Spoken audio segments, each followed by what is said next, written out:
thanks for coming to my presentation of our school's comprehensive school counseling program. I'm going to go through everything that is involved in the school counselor's role in our schools today, and hopefully you guys can help me. If you have any questions, I'll guide you through that, and we'll just kind of learn a little bit about what the school counselor does. Okay, to start off, would anyone like to share if you had a school counselor in elementary or middle school or high school that you remember, and what do you remember about them, what their duties were or what their duties weren't, or anything that you would like to share? Yes? I had one in elementary school, and she was real nice. We got to go to her room and sit on this really neat magic carpet. Oh. And then she'd read stories to us about how we should act with each other. Oh, okay. So did you do every week? Yeah, to her, we went once a week. To her classroom? Mm-hmm. Did you have a classroom? She had a little room, a little classroom, and we'd all pile in, and yeah. So do you remember anything else about her duties that she did? She would do some peer mediation if students had issues with each other, and she'd just go around classrooms if there were any other problems, and sometimes kids would get to go to her room individually if there were other issues. Cool. Here, thank you. Yeah.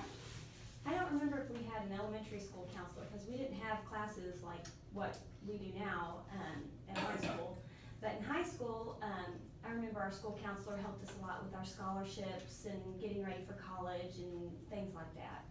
Okay, so there was not as a presence for the elementary school counselor as there was your high school. Correct. Okay, cool.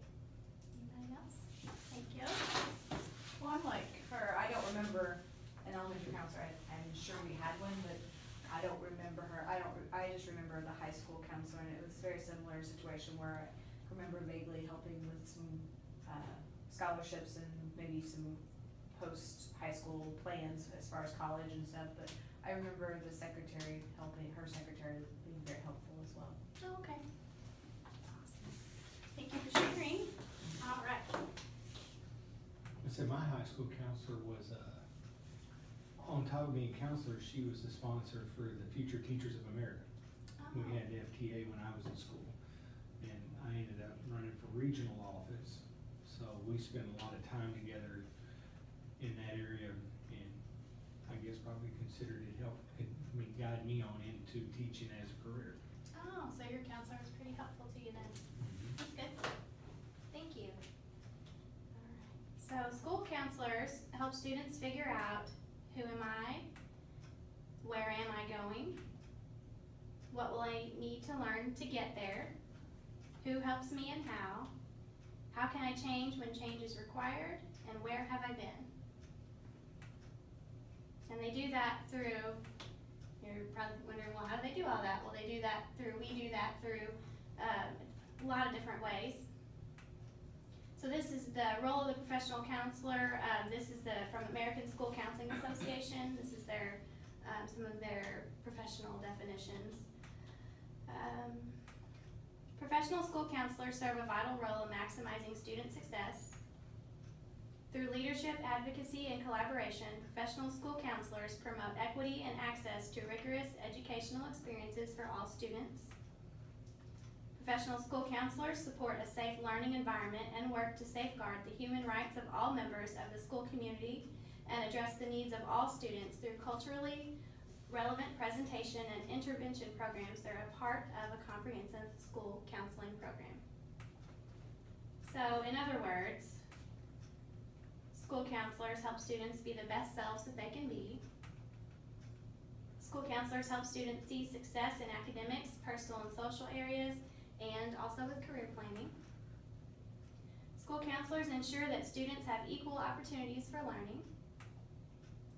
School counselors support a safe learning environment, looks out for the rights of all students, and addresses the needs of all students through culturally relevant prevention and intervention strategies.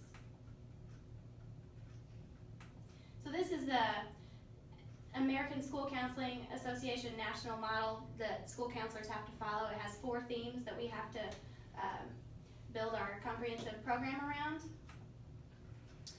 School counselors first are advocates. We advocate for students, but we also advocate for our programs.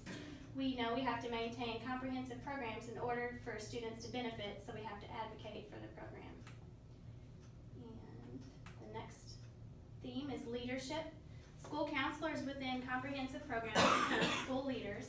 Because of our involvement with data, we often have our finger on the pulse of the school and can contribute tremendously to the school improvement process, excuse me. Third theme is collaboration. We collaborate with others. We cannot run a program in isolation, and we want to find innovative ways to work together to impact student achievement. And the last is systemic change. Ultimately, we will produce systemic change for our students and our school via our advocacy, leadership, and collaboration. And this is the program, the components of the program. This is a comprehensive school counseling program to meet the needs of all students. So we have our program foundation, which is the basis on which the school counseling program is built. This is the first part here.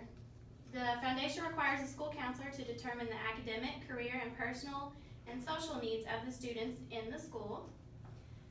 Then next we have delivery. Delivery is how the school counselor will address those needs. Classroom guidance, small group, individual, parent workshops, those are all methods of delivery that school counselors can use. Then we have management. The management requires the school counselor to include stakeholders in this process so that the program is not functioning in isolation. It also requires the school counselor to measure the impact of activities and interventions offered. And last is accountability. The accountability system uses the outcomes to determine if the activities and interventions were effective or not. So by examining our outcomes, the counselor can discontinue ineffective practices, modify as necessary, and redeliver effective activities. So there are 4 main areas school counselors provide, services that they provide. The first one being guidance curriculum. School counselors provide guidance curriculum, individual planning, and responsive services. And also there's individual planning, responsive services. And as with any educator, the counselor must also spend time supporting the program through system support. I'll go through all these aspects so you know a little bit more about each area. This is the suggested time distribution for the elementary level that the counselor is supposed to spend in each area. Responsive services, that is where you deal with immediate crisis moments that come up that you have to deal with pretty urgently. Small group counseling, that's 30 to 40% of our time. Individual planning is 5 to 10%. System support, 10 to 15%, and curriculum is the bulk of the time spent being a school counselor.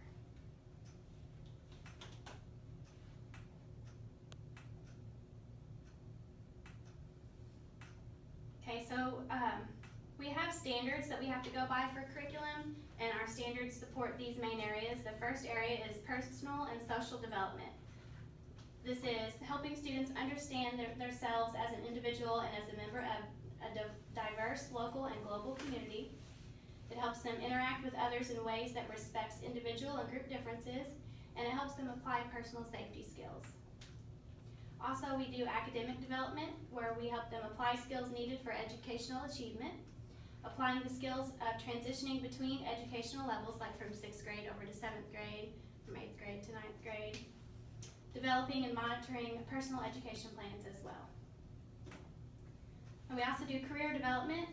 This is where we apply career exploration and planning skills in the achievement of life career goals, knowing where and how to obtain information about the world of work and post-secondary training and education, and also applying employment readiness skills and the skills for on-the-job success.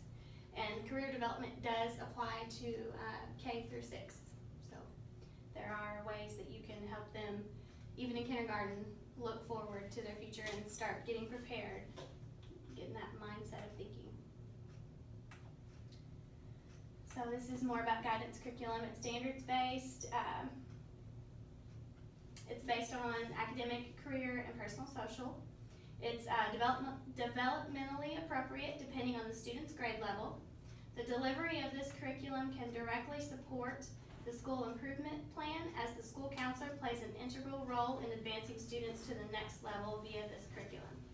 Students receive these services via classroom guidance lessons and group activities so that all students are exposed to the school counseling curriculum, not just those who self-advocate or whose parents advocate.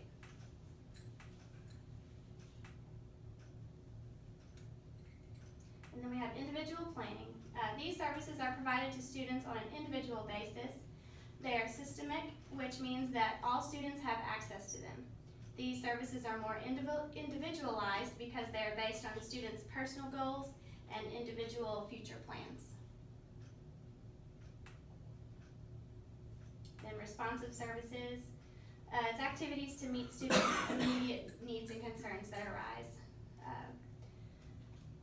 School counselors will still need to respond to students' immediate needs and via responsive services. However, by providing an overall curriculum and systemic planning, the immediate needs are reduced. Therefore, all students have access to the program, not just those with immediate needs. We tackle responsive services through individual counseling, small group counseling, crisis intervention, and agency referrals and consultation. Also peer facilitation. Topics included in responsive services, there are many topics: relationships, depression, drug abuse, family issues, coping, divorce, abuse, suicide, truancy, stress, academic concerns, loss, dropout prevention. It's sad that our students have to deal with topics like that, but that's what school counselors are here for, to help them through things of that nature. And as in any individual counseling through responsive services, I always stress confidentiality to the student. What the student says, discloses to me, stays with me unless they're in danger or putting someone else in danger. The judge makes me tell what we discussed. It is a violation of school policy. They want me to share it with someone else, or there's a need to get someone else involved to help. And I tell the students that every time that I meet with them, so they are aware. System support. This is the school counselor's planning time, professional development opportunities, management of programs, and advisory council meetings.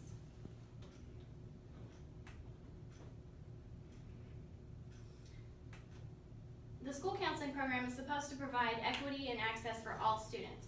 So if you consider the program as a pyramid, then all students receive services through classroom guidance. Other students receive services through intentional activities, guidance activities right here, that are developed to assist these students to reach the same level of performance as the majority of students. Individual support is offered to even fewer students, and specialized interventions to even fewer students. Guidance, curriculum, and individual student planning falls in the first two tiers, with responsive services falling in the top two tiers. By providing a program with this context, the school counseling program is providing equity and access for all students.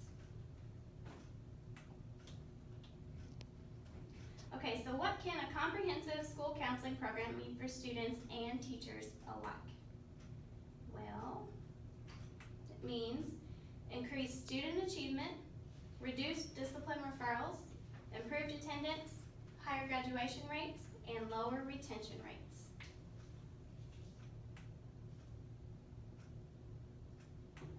All right, now I'm going to ask you to do something for me. It's clear to see that school counselors wear many hats. So I'm going to give you guys a sticky note, and if you don't care, just write down one trait that you think a school counselor should have in order to be an effective school counselor. And don't tell me what you wrote down yet. I'll go through my traits after you. We'll see if you have any of the traits that I have listed on my presentation, and if you do, you will get a chocolate bar.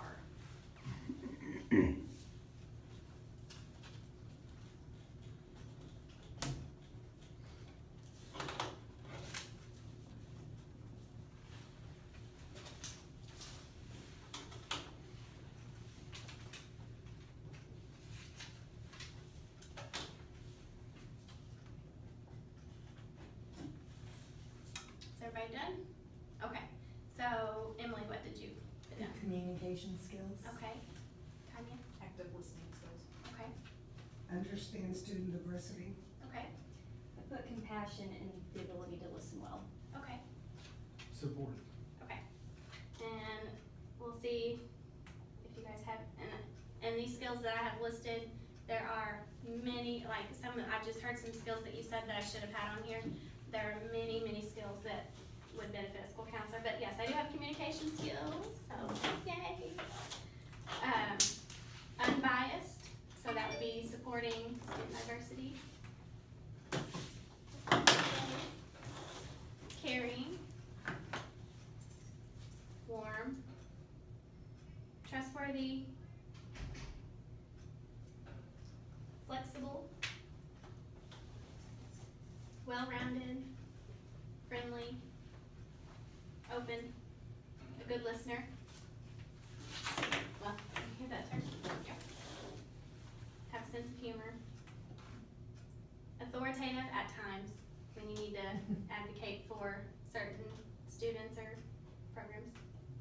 All right, so the rest of you, you did have awesome skills that is needed for, okay, so it's just Morgan, wasn't it? Or yours? Yes. Okay, so is there any questions that you guys have for me regarding this school counseling program? All right, well, I thank you so much, and I appreciate you coming.